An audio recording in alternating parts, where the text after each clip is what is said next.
네, 새정치민주연합이 조금 전 의원총회를 열어 원내대표 경선을 시작했습니다.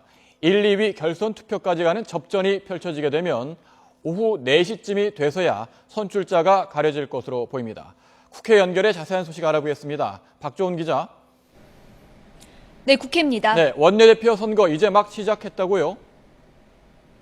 네, 오후 2시에 경선이 시작될 예정이어서 이제 막 의원들이 의총장으로 입장하고 있습니다. 현재는 이종걸, 우윤근, 이목희 3명의 후보들이 의총장 앞에 서서 입장하고 있는 의원들에게 일일이 악수를 하고 있습니다. 결전을 앞두고 마지막 눈도장을 찍고 있습니다. 오늘 이 국정감사 기간이고 또 휴일이지만 새로운 원내 사령탑을 선출하는 중요한 선거이기 때문에 보통 의총 때보다는 이 출석률이 높아 보입니다. 현재 의원들이 의총장에 앉아서 이 후보들이 다 참석을 하고 또 다른 의원들을 기다리고 있습니다. 이 참석률이 좀 높아지면 의총이 시작될 것으로 보입니다. 아직 이 문희상 비대위원장의 모습은 보이지 않고 있는데요. 문재인 의원과 정세균 또 박지원 의원들 이 비대위원들도 곧 참석을 할 예정입니다. 이 730 재보궐선거 이후 당내 행사에는 일체 참석하지 않았던 안철수 전 대표와 김한길 대표도 오늘 이 의원총회에는 참석하기로 했습니다. 현재 이 라이브로 방송되고 있는 의총장 화면을 보시면 아직은 모습을 드러내지 않고 있는데요. 오늘 두 전 대표도 당내 행사에는 이 730 선거 이후에 처음으로 참석을 할 예정입니다. 네, 원내대표 자리를 놓고 이제 3파전 양상을 보이고 있는데 선거는 어떻게 진행됩니까? 네, 오늘 3명의 후보가 새 원내 사령탑 자리를 놓고 맞붙습니다. 이 사선의 이종걸 의원과 삼성의 우윤근 의원, 또 재선의 이목희 의원이 의원들의 선택을 기다리고 있습니다. 우윤근, 이목희 의원은 당내 친노무현계로 분류되고 이종걸 의원은 비노무현계, 또 중도파의 지지를 받고 있습니다. 곧 있으면 이 후보들의 정견 발표가 있을 예정이고요. 이어서 본격적인 투표가 시작됩니다.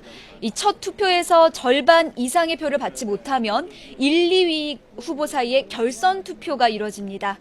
이 세 후보가 현재 팽팽한 표 대결을 펼치고 있어서 아마도 결선까지 가는 접전이 이뤄질 것으로 예상됩니다.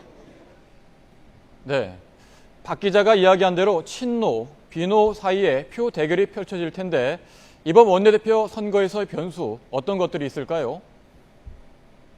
네, 먼저 이 계파별로 지지하는 후보가 갈릴 수 있습니다. 우윤근, 이목희 의원은 새정치연합 내에 최대 계파인 친노무현계의 이 지지를 받고 있는데요. 이 두 후보 가운데 한 명이 결선 투표에 올라갈 가능성이 높아 보입니다. 현재 야당 의원 130명 가운데 60에서 70명 정도가 친노무현계라는 점을 고려하면 일단 수적으로는 유리한 고지에 있습니다. 이 반면 비노, 중도파는 최대 50명 정도로 추산되는데요. 이종걸 의원을 밀고 있습니다. 중도파는 특히 현재 친노 중심의 비대위 균형을 맞추기 위해서라도 원내대표직은 중도파가 잡아야 한다는 의지가 강한 상황입니다.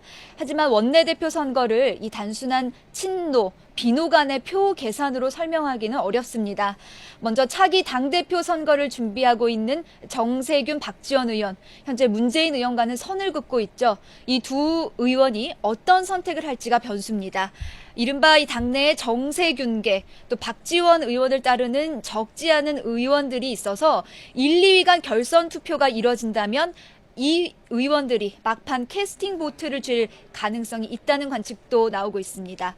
또 이 원내대표 선거는 반장 선거라는 말이 있을 정도로 의원들 사이의 친소 관계가 중요하게 작용하기 때문에 이변의 가능성은 열려 있습니다. 지금까지 국회에서 YTN 박조은입니다.